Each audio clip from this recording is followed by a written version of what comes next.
in coordination with the Komisyon sa Wikang Filipino, the National Book Development Board of the Philippines, and Kayamanan, welcome you to the foundational lectures. The foundational lectures will foreground the history of literary and cultural studies in the Philippines. And to start the initiative, we are thrilled to have Dr. Soledad Reyes to deliver her lecture. Following the lecture of Dr. Soledad Reyes, we will have Dr. Nicanor Tiongson and the national artist Virgilio Almario in the first semester. We are also celebrating the National Literature Month at the Ateneo, and this particular program concludes the celebration. We started yesterday with a literature fair wherein students were able to see books from Comiket, and other titles were also given away to encourage reading among the members of the Ateneo. One student was actually asking, and that student could not believe the fact that we were giving away books, and he was asking why free, and then we responded, because the best things in life are actually shared. So in that spirit, again, we are fortunate that Dr. Sol Reyes will be sharing with us her own experience of the history of the Ateneo, especially in the late 1960s when Filipinization as a movement was beginning to take root on this campus. You are in for a treat because you'll be hearing history straight from someone who was able to witness it directly. To welcome everyone, may we call on the Dean of the School of Humanities, Dr. Patricia Lambino.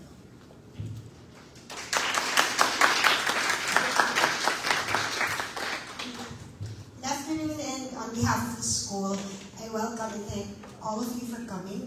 I would like to acknowledge the presence of the faculty of the LCSP and from other departments as well. It's always an honor for me to listen to Dr. Sol Reyes.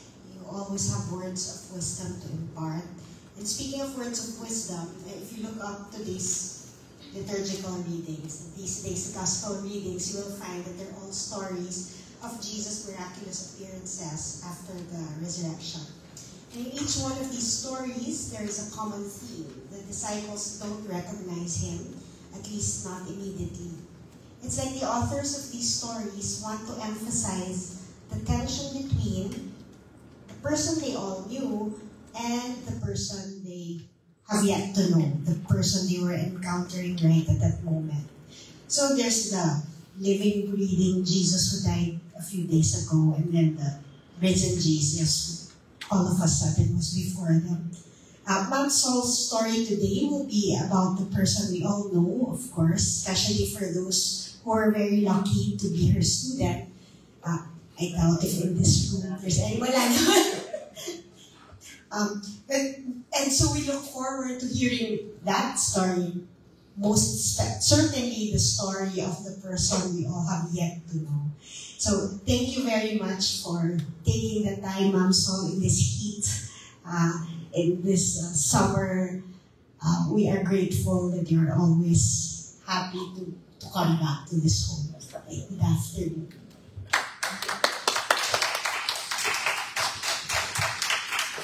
Thank you very much, Dean Lambino. I will proceed with the introduction of our esteemed speaker.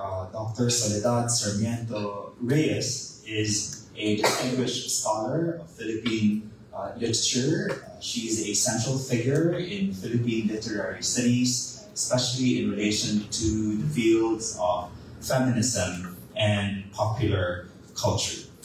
She was educated at Maryknoll, the University of Essex, and the University of the Philippines in Diliman, where she got her PhD in Philippine Studies in 1976. She's known for her path-breaking works, including Novelang Tagalog, 1905-1975, Tradisyon at Modernismo, which is based on her dissertation.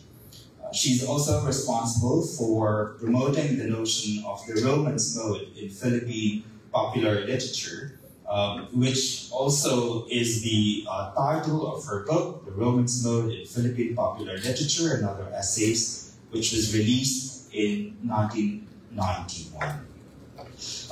As an administrator, she has played a crucial role in terms of establishing the Ateneo Library of Women's Writings. She has also led the key departments in the humanities at the Ateneo, including the Department of Filipino and the Department of Interdisciplinary Studies. But her talk today will focus on her history as a young instructor and scholar in the Department of English at a time when there was no such thing as the Kagawaran ng Filipino or Department of Interdisciplinary Studies. These units would exist much later. So for us to be able to know that part of history, we shall hear from an important voice, no less than Soledad Sarmiento Reyes. Please join me in welcoming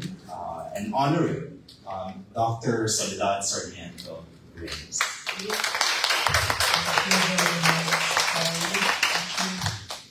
Thank you, Dee.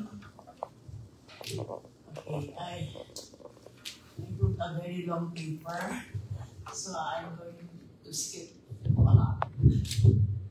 Please be patient. Right. Good afternoon. My title is From the Knoll to the Hill, 1966 to 1975, Some Learning Moments. In this paper, I will refer to key moments of my life as I chart my journey from, I'm supposed to talk about my years in St. James Academy, but skip na lang natin yan, no? To my journey from my college years at Mary Knoll, until I graduate studies at the Ateneo de Manila University on the Hill. And a few years later, as a young instructor in the Department of English.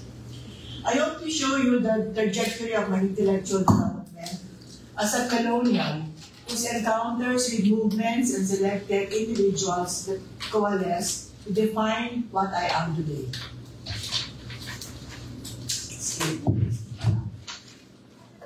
Between 1951 and 1965, I lived through the governments headed by Elpidio Quirino, denounced by his political opponents for his golden chamber pot of Inola. Ramon Magsaysay, a pro-American president supported by the CIA, Carlos P. Garcia, who initiated the Filipino First Movement, and Diosdado Macapagal, the father of Gloria Macapagal, the poor boy from Lubao, remembered from his non-reform program. I saw how government officials committed graft and corruption with impunity. I read about them. How the United States dominated our lives and robbed us of our patrimony. And how nationalists such as Clary M. Recto and Lorenzo Tañada warned the Filipinos to be wary of the United States, who will always work for its own interests, and how very few paid attention to them. Think of Donald Trump. So enamored by the Filipinos with the American way of life as imaged in countless Hollywood films, magazines, in illustrated classics, imported, not local, and later through the wonders of black and white television. In 1965, the political turncoat for Ferdinand Marcos, the father of Ferdinand Marcos Jr., who was a member of the Liberal Party, became the presidential standard-bearer of the Nacionalista Party. He came to power despite allegations that he had murdered Julio Nalundasan, the political rival of his father. He was, however, acquitted by the Supreme Court, He would not relinquish the position until he was ousted in 1986 in a massive display of people power. Although ideologically formed by my education, at that time I did not bother to ask any questions. I was very young. I retain memories of my years at St. James Academy with the vague discomfort that I was living in two worlds. The world symbolized by my school, urban, middle class, and westward looking, and by my family, lower middle class, not quite rural, but possessed the features of a barrio and immersed in the experiences of my relatives. The Knoll of Mary. As a 16-year-old, I found myself at college in Katipunan standing on the knoll, which is a mound really of still hill. Idyllic surroundings with fresh air, huge classrooms, a lovely lanai, a beautiful chapel, a wide field for sports, and a school for children of mostly upper and middle class families. For 4 years, I studied as an English major with this course of studies patterned after the curriculum of liberal colleges in the United States. We had theology, logic, math, and sciences, and a course in music and art appreciation. The core courses introduced us to classical tradition, focused on the glories of Greece and Rome, where the imagination cavorted with the colorful characters from mythology and legends. It was awesome for someone who had not studied these narratives before. In junior year, we had a course on Dante's Divine Comedy and St. Augustine's Confessions, where the medieval ages and Renaissance became objects of formal study. But we had a teacher in sophomore year, a recent graduate of Marquette University, Miss Conchita Ohila, who came equipped with modern theories of drama and modern poetry. Such was my fascination with the imaginative and critical ways of approaching a text. I became more immersed in Western literature and criticism, from T.S. Eliot to Wallace Stevens. My universe had not expanded, and I delighted in my ability to read and derive aesthetic pleasure from modern poems. Then a course on existentialism pushed me further away from the concerns of a provincial girl to the complex world of Sartre and Camus. Little did I realize that this philosophy had deep historical and cultural context. A disastrous global war, the rise of science and technology, the emergence of the age of anxiety, against which the text should be contextualized. I didn't know that. No exit, the stranger, the myth of Sisyphus were the products of an age of unbelief. I did not bother to pose any questions. I accepted this strange world with all my heart. Again, I was reminded of my own cultural and historical roots through a history course taught by Sonia Pinto, who was the advisee of the eminent Jesuit historian, Father Horacio de la Costa. Miss Pinto was not obsessed with dates and names. Instead, she explained history in terms of key moments in our history. On the other hand, Miss Regina Garcia, she's the mom of Vincent Groyon, the famous writer. Regina Garcia taught us Philippine literature in English using formalism, to which I had been introduced in my poetry class. My grade for her class was Quijano de Manila's series of articles in the Philippines Free Press, which had aroused my interest. I was reading the Philippines Free Press when I was like 10 or 11, I was reading, devouring the pages of the magazine. My interest for the lively and engaging manner in which historical events and event current news were narrated with such depth and flair. Historical personages such as Agnes Bonifacio, Gregorio del Pilar, Emilio Aguinaldo, to name a few, became alive as highly flawed human beings, not some abstract symbols. Nick Joaquin as Quijano de Manila also tackled current issues in politics and in popular culture. His complex portraits of such celebrities as Eva Macapagal, Imelda Marcos, who's still alive until now, Rogelio de la Rosa, Fernando Poe Jr., Joseph Estrada, Amalia Fuentes, Gloria Diaz, which she won as Miss Universe, Norma Moore, and even the Low-Waist Gang, among other famous and notorious people, provided context and insights underneath the dazzling surface of their lives and made the 1950s and the 60s exceedingly alive. This is it, mine.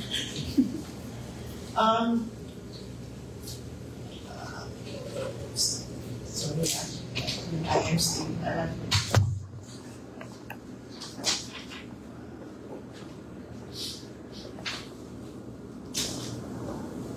Like the students in the 1950s and 60s, the students came from the middle class, although a few left to Ateneo or Assumption. I'm sorry, this is from the grade school. The University on the Hill. It was while I was teaching at St. James that I decided to fulfill my dream to enroll at the Ateneo Graduate School. In 1968, I enrolled in 2 subjects per semester while teaching at St. James Academy full-time. Once again, my world widened further to include knowledge of the medieval world, the modern novel, modern literary criticism. Although I did research in college, graduate school courses were more demanding. The Ateneo had a newly built Rizal library that housed thousands of books and periodicals and other reference materials. I availed myself of the library's past resources. A popular course, was taught by Father Joseph Galdon, Jesuit, in the summer of '69. He taught teaching composition and literature, and his target audience were teachers from all over the Philippines who could enroll in the graduate program only during the summer. The centerpiece of this course was the unforgettable SHE, or Significant Human Experience, which, as taught by Father Galdon, appeared to be a combination of lessons using a poem or a short story to lead to a discussion that combined literary analysis and a poetry. Don't forget, he was a Jesuit, so he was using that as a way to deliver his only. One classmate gushed that coming from Father Galdon's class was like attending a retreat. With his imposing figure and deep, soothing voice, Father Galdon mesmerized a great number of graduate students who later became well known as Galdon Girls. Hundreds of literature teachers all over the Philippines made she an essential idea in their teaching. They still probably retain memories of Father Galdon through the exceptional reading of the poems of his favorite William Butler Yeats and W.H. Auden. I had some professors here who I liked very much. They were Antonio Romualdez, a tall, scholarly man. He taught a course on the Renaissance, even as he effortlessly displayed a wealth of insights into both the primary, example, the Fairy Queen, and 16th century pastorals, and secondary texts, the works of Ernst Curtius and M.W. Tilliard. Never a formalist, Romualdez framed the discussion using a philosophical perspective. Romualdez was a cousin of Emiliano Romualdez, a cousin or uncle. Rolando Quino, sayang hindi siya na-meet. Already famous as a dramatist and director in the 1960s, dazzled me with his scintillating lectures on dramatic theories from Aristotle to Minturno and Castelvetro to Ibsen, and made a dried subject extremely fascinating, even as he moved back and forth between theory and text. Each session transported the class into other worlds imaged through key dramas. Running through his lectures were not so gentle reminders that Philippine drama must not be evaluated against Western canons that had their own historically specific roots. I think this is one idea in cultural studies now. Bienvenido Lombera taught me Philippine literature and introduction to comparative literature. Although the course on Philippine literature was limited to literature in English, the lectures and discussions always provided an historical and literary context. Because he was a graduate of Indiana Comparative Literature. By this time, I had read all his essays in Brown Heritage, which was the reason I understood his basic analytical thrust. Never flamboyant. He was quite unassuming, and he spoke in measured tone when he taught, kind of boring sometimes. But the class could see the depth of his understanding of Philippine literature. Mag-compare yan, si Rolando at si Bien. on a tremendous combination of brilliance and wit. By the middle of the 60s, the wind of change had started to blow into the university.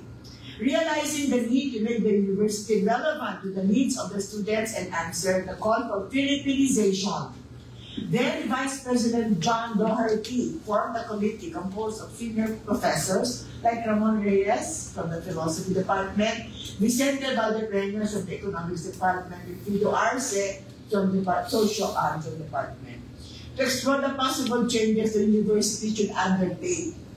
By the late 1960s, Father Roque Farrios began to use Filipino in his philosophy courses. The English department made a remarkable pivot by revising the core courses from a basically English studies program to something different. The new curriculum consisted of 3 weeks of each of the following courses: Intro to Fiction, Intro to Poetry, Intro to Drama, Intro to the Essay. 6 units were reserved for composition and term paper writing. The new textbooks showed inclusion of non-English text in English translation.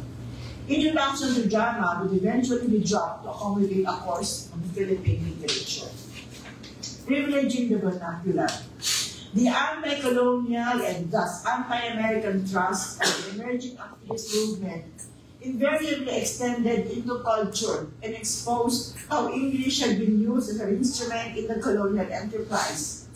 In the move to problematize the role of English not only in education but in the key area of literature, Epifanio San Juan, perhaps the most provocative critic and a critic who has the most prodigious mind, did not mince his words in showing how English functioned to shape the minds of the colonials, ironic and using English, and accept a worldview that was alien and unfamiliar to the majority of the people. Its extensive use not only in education but in other fields such as government, judiciary, economics, and popular culture, to name a few, led, according to the god of the activist Renato Constantino, to the miseducation of the people. English did not merely name names. Its extensive deployment was a powerful apparatus to mold the people's minds and shape their attitudes.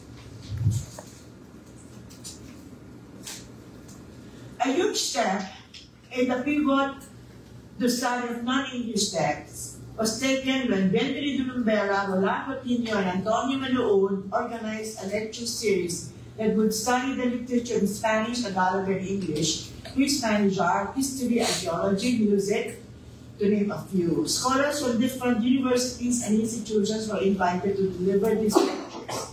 The Ateneo de Manila University Press published the lecture series that eventually came out as Brown Heritage in 1967, edited by Antonio Maluon. In hindsight, the book was one of the earliest and most comprehensive anthologies of essays on the many facets of an evolving culture.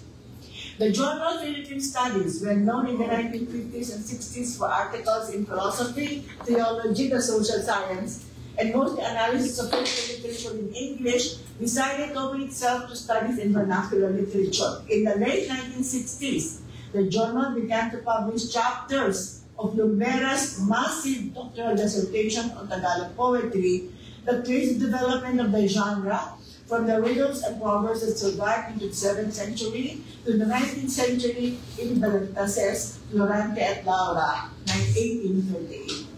Of equal importance was the Uli An lecture series from 1967 to 71, organized by Lumbera, that also appeared in Philippine Studies. The series showcased some of the most influential Tagalog writers in the 20th century. Unfortunately, nobody knew them. Patricio Mariano, who's he? Lope K. Santos, a prototype. De Brasias Rosario, Amado V. Hernandez, Macaulay Pineda, among others.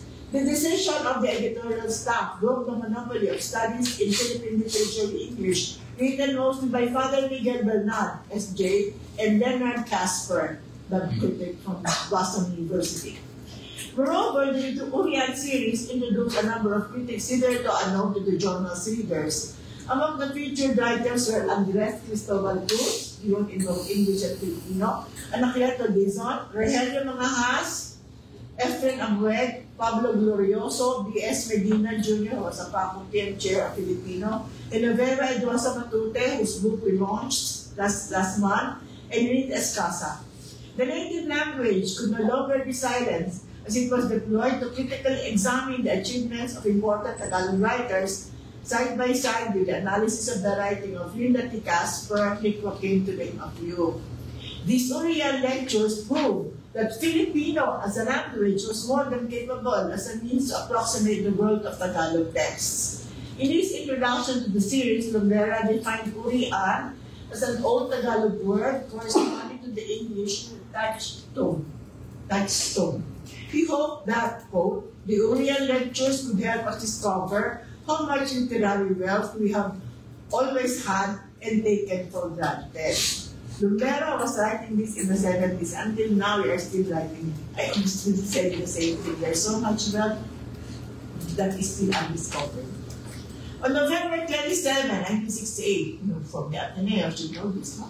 A group of Ateneans led by Alfredo Navarro Salanga, a well-known campus personality, published Down from the Hill in the Dial, the school's official publication. The impact of the article was deep and widespread among the students and faculty. It asked questions on the university's direction in the midst of a growing political crisis. It demanded that the university leave the ivory tower, leave the hill, and join those who were huddled at the base of the hill. The ferment in the university manifested itself in a few departments, most notably the English department, and I was there when the struggle for power was taking place. Grabe yun. The struggle took many forms, leading to friendships broken, personal animosity displayed, accusations of secret maneuverings for the chairmanship of a department. In hindsight, the systematic questioning of the relevance of English studies, long upheld by the university, and the incessant questioning of the place of American Jesuits, not only in the English department, but in the whole university, led to more tension. Subsequently, a number of American Jesuits left the university. Among them were Father Joseph O'Hare, a member of the philosophy department who eventually assumed the presidency of Fordham University, Father Paul Lemaire from the theology department, and Father Nicholas Kushner from the history department. By 1979, the massive rallies and demonstrations led by students, professionals, workers, and the urban poor had the nation reeling. Accounts of such bloody and violent movements grabbed the headlines of the newspapers and magazines and filled the airwaves with historical accounts of field reporters from DZRH, DZBB, DZXL, and Bongo Radio. The names of Joe Taruk, or De Mercado, Deo Macarna, and Ray Lamit, some of them are among others, became synonymous with spontaneous reports on the ongoing demonstrations or clashes in front of Malacanang or rallies in Plaza Miranda. The pages of progressive magazines such as Asia, Philippines Leader, and its Filipino edition, the Philippines Free Press, and Graphic were running demanding radical changes as more individuals were rounded up and put to prison, as more bodies lay dead on the streets of the city and as relatives search for the desaparecidos. Don't ever believe the Marcos propaganda that nothing was wrong in the 70s and that everything was wrong during the time. Pete Langaba, Ave Perez Acob, Rogelio Ordonez, Nelly Valvos de la Cruz, Ricky Lee, Fanny Garcia, and other writers penned essays and stories denouncing police brutality, illegal arrests, and the impact such acts of violence had on the people. Even such conservative magazines as the YY dared to publish incendiary novels by Celso Adverunungan and Cobrado del Mundo that delineated the powerful forces destroying the fabric of society. Thus, against such harrowing events, how could any university and how could the University of the Hill remain insulated?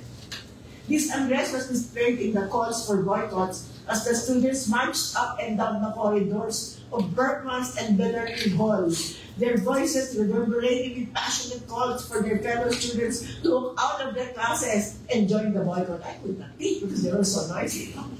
In the sight of tires burning at Gate 3, of some Jesuits like Father Ampil and Father Naive trying to talk to the irate students like William Bell, I saw this. to teach is held on campus by the likes of Alex Aquino and Edgardo Hobson, the head of the student council, who died eventually. As a member of the NPA. I even overheard a couple of faculty members, konti lang yan, denouncing the activists wreaking havoc on the University of the Hill and demanding punishment for these troublemakers. How dare them destroy the serenity of the university. Macaulay Pineda, this is very personal, finding one's way in the labyrinth.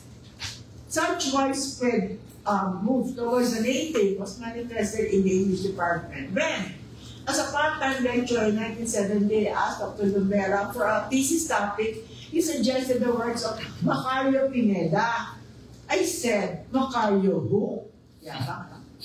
Little did I realize that despite my courses in Philippine literature, there were writers who had been completely obliterated from the nation's memory. I took his advice and decided to write a thesis on Pineda. The problems are almost insurmountable. Ito wala pa rin computers, nothing, Xerox na kami nun, and writing na kami. So, lack of primary materials, no collection of Pineda stories, the dearth of secondary materials, hardly anything on Macaulay Pineda, the absence of any working bibliography, and most pernicious of all, the indifferent, if not contempt, with which such texts were viewed by the elite and even by academia.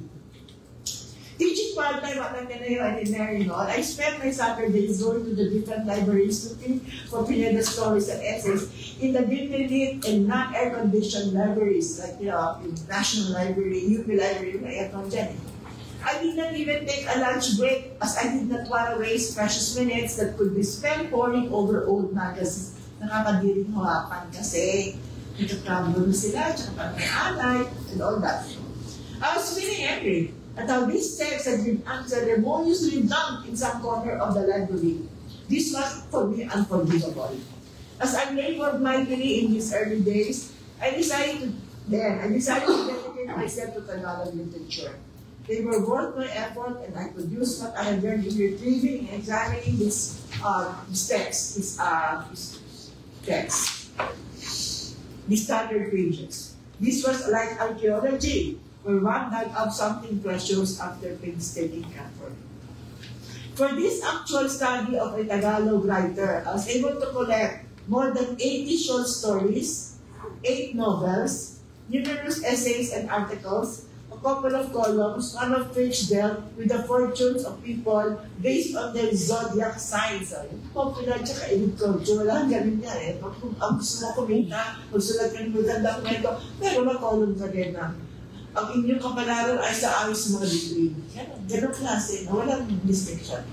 I make no distinction between the aesthetically pleasing and award-winning stories, and obviously popular fare. Such was the nature of popular text, I told myself. At the end of my research, I managed to find my way out of the labyrinth. Then I was studying section about camaraderie in the English department and going to skip it, but I just want to talk about Eric Torres. Eric Torres, the poet and critic, did not stay in the department. The art gallery of which he was the curator was a more convenient place for entertaining his friends and students with coffee and cookies, and actually with mesmerizing mini lectures on poetry, aesthetics, modern art, and the Renaissance, and other favorite topics. Young campus writers flocked to the art gallery for a taste of Eric Torres' varied exegesis. In the room surrounded by paintings from the best artists, the likes of Alfredo Salanga, Pitla Caba, Emanuela Caba, Conrad de Quiros, Ray Bisunico, Rafael Brion, Melinda Santos, and Gilberto Lasanz, Raul Rodrigo, and hundreds came to listen to him and learn from the master wordsmith. If Rolando is dazzling, Eric Torres was superb as a wordsmith. Ganyan siya. Kaigmawak ng salita. At the height of massive and bloody demonstrations, I distinctly remember the faculty listening to the radio broadcast of an ongoing rally. Television in the late 60s could not do live feeds, did not have the technology, and millions depended on the breathless and emotional accounts of the field reporters. So hungry were the people for updates on the latest round of brutality and killings that the Marcos-controlled newspapers refused to cover. Itong speaker of the House ninyo, si Romales, tatay niya si Eduardo Romales, ang ambassador. He was also the publisher of the newspapers at that time, that refused to publish those items about deaths. Okay, looking back on those years as a graduate student and thesis writer, I view myself as trying my best to negotiate what I had imbibed as a formalist in a new area and the issues that formalism could not adequately address in agricultural studies. Thus, my thesis was dependent on an old framework, a study of theme and technique, as if the two could really be differentiated. I did not know any better. You see, I was a formalist. I defended my thesis in October of 1970. I was 24. Lumera was my advisor, Rolando Tino and Eric Torres were my leaders. As I immersed myself in research in later years, I gradually lessened my dependence on formalism to accommodate other theoretical perspectives. Hindi ko pa alam dito yung mga reader response, feminism, wala pa yun nun eh.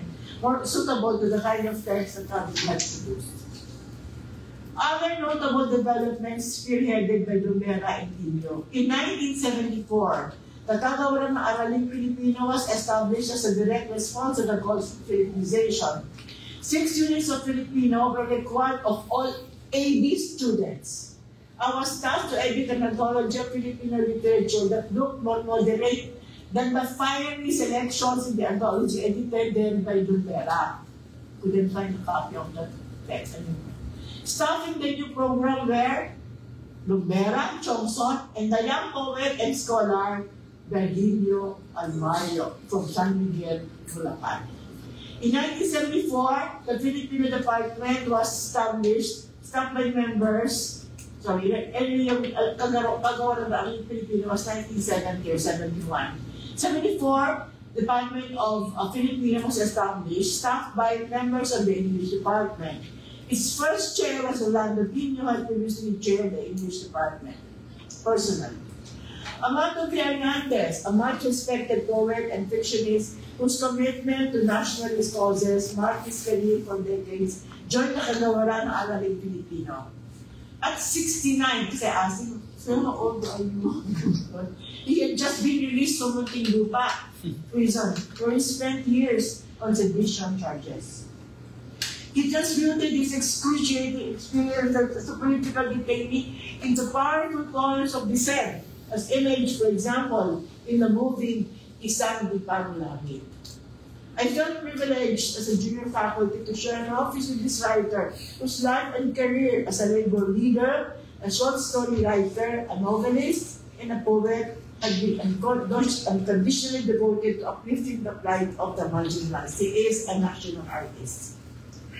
In another major step, Lumera decided to teach a course called Ang Nobelang Tagalog. This is personal.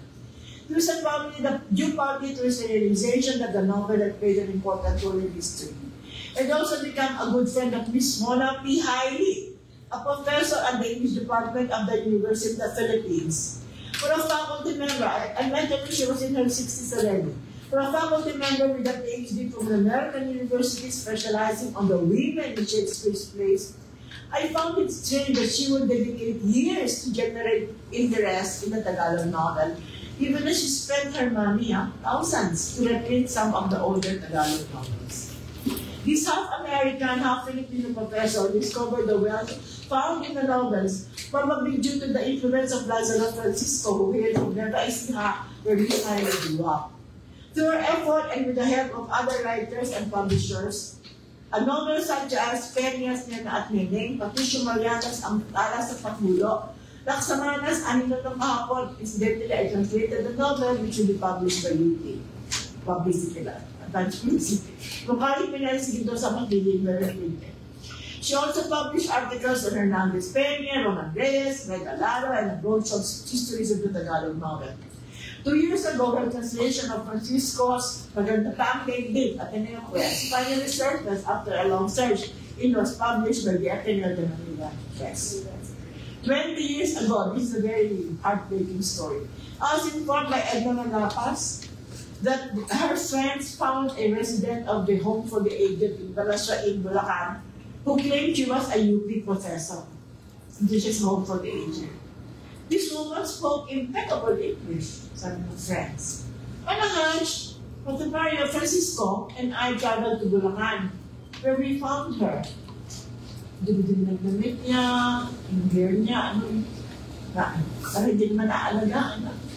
Miss Irene begged me to take her to my house, to live with me na lang daw, which is a request I had to turn down.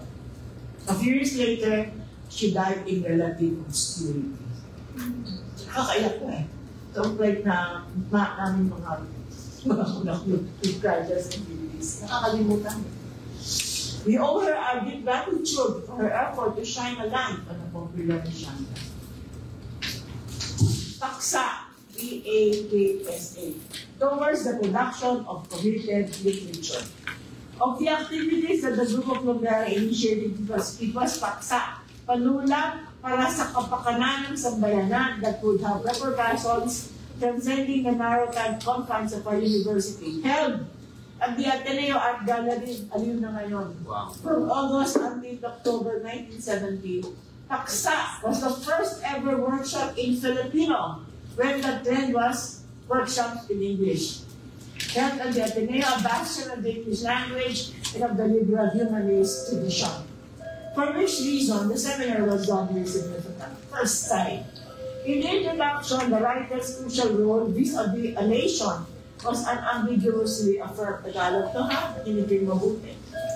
Sapagkat bahagi ng kultura ang politikan, at sapagkat ang mga manunulat ay talibak ng lipunan, isang tungkulin hindi dapat talikuran ng mga ito ang patuloy na paglikha ng literaturang kumakatawan, nagkikisangkot at pag-aangat sa adikain ng ating sambayanan. Isang literatura na bubusbos sa bulok na lipunan, isang panitikang pangmasa na makalilikha at makabubuo ng isang hindi mainugupong persang revolusyonaryo na magwawasak sa napandiin na imperialismo Amerikano tungo sa pambansang demokrasya. Okay? Yun yung kanilang mission. Paksa's objectives were clear: to help produce politically relevant works. And the audience for whom the texts were written were themselves the exploited poor.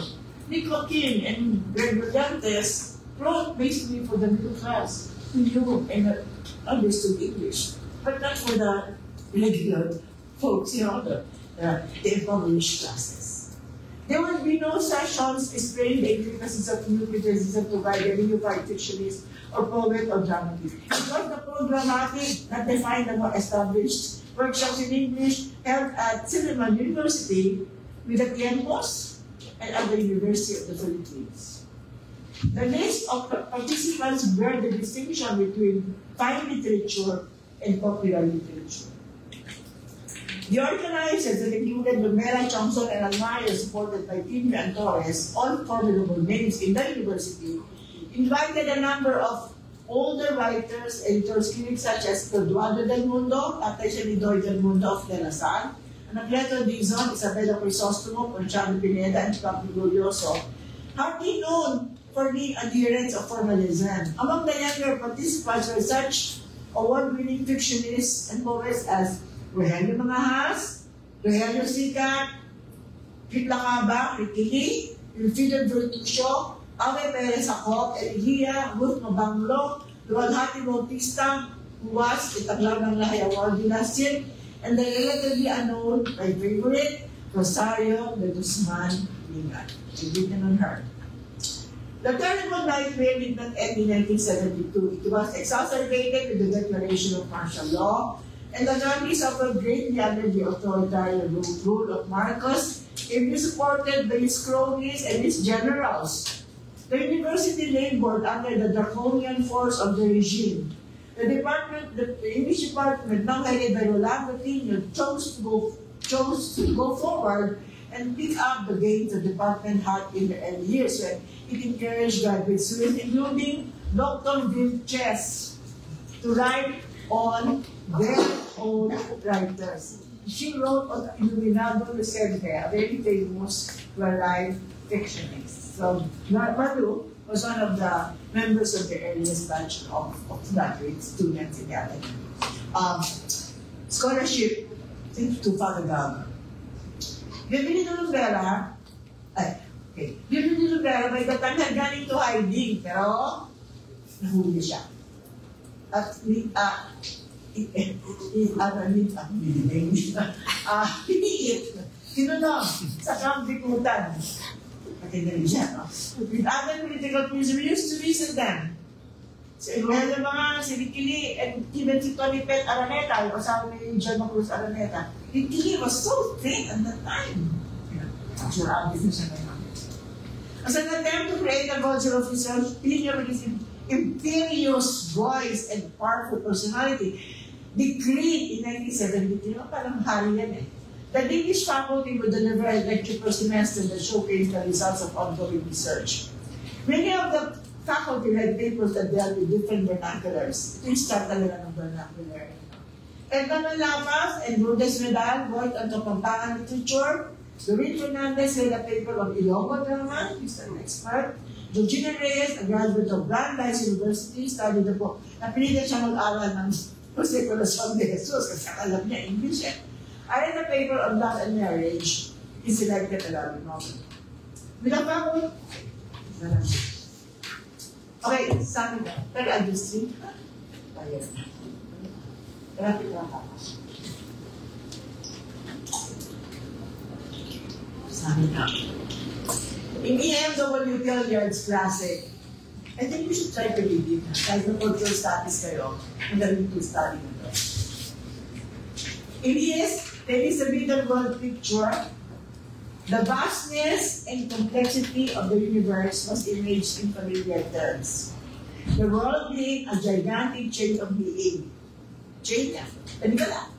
As a perpetual music of the sphere. As a series of corresponding planes. The argument explained the complex, almost indecipherable universe rested on the concept of order. And where there was order, there was unity in plurality. This is the Elizabethan way. In this scheme, each element was linked to all the other elements in the system, the so-called interconnectedness of things.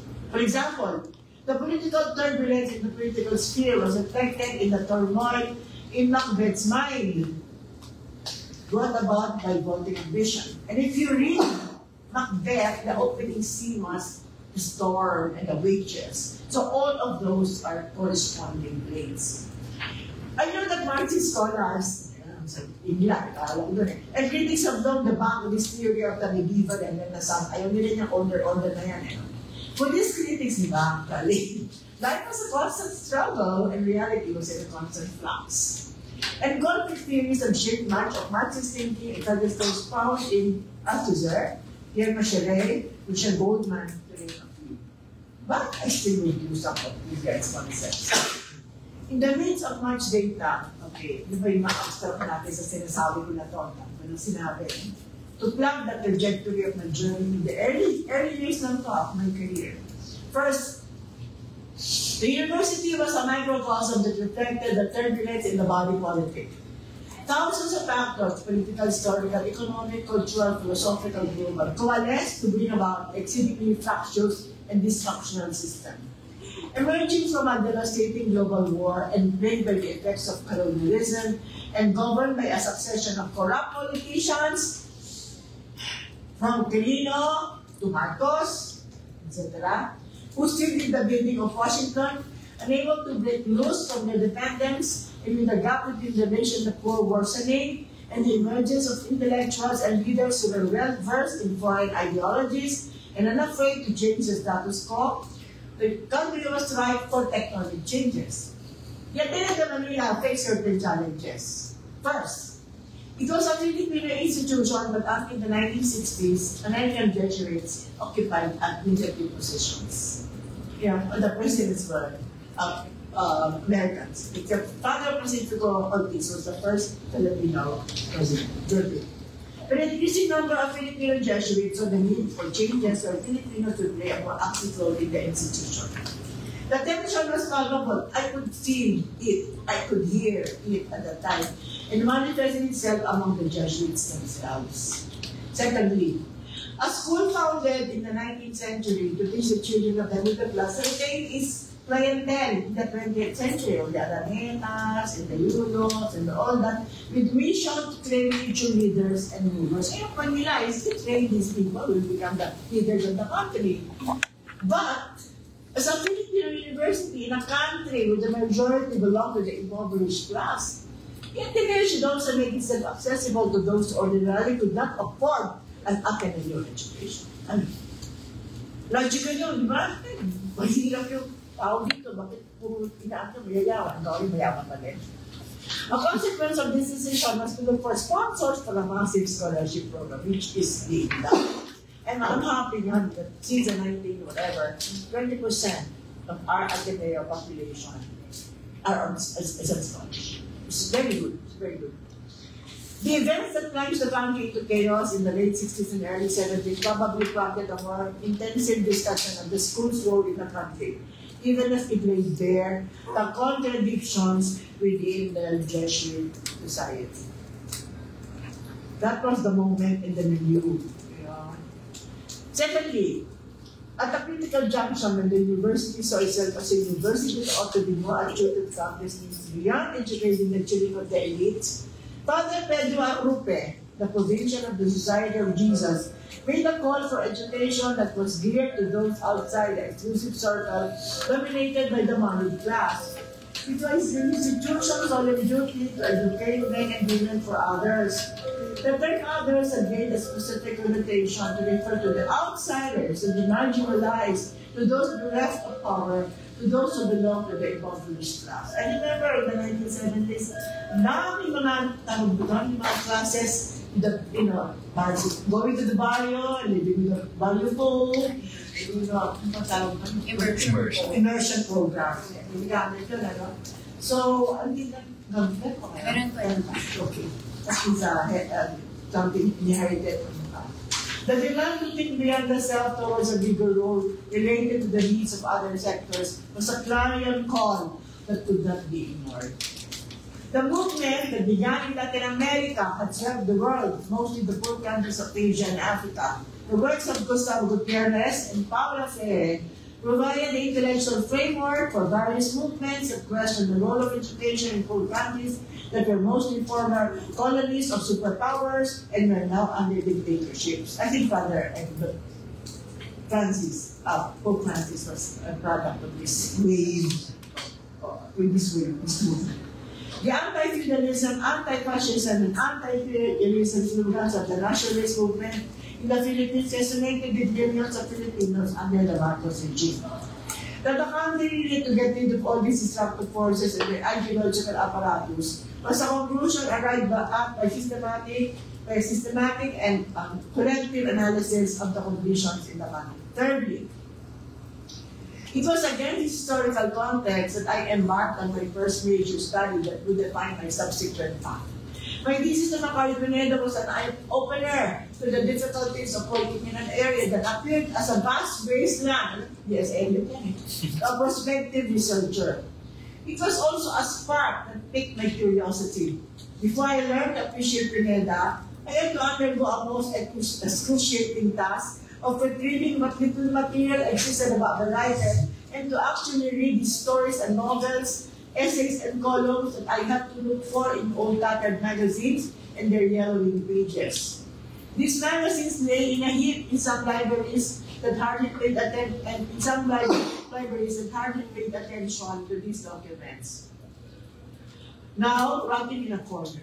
Such was the disdain that the educated Filipinos had for local literature that in a vast library, only a small space is allotted to what was termed Filipiniana section, which contained what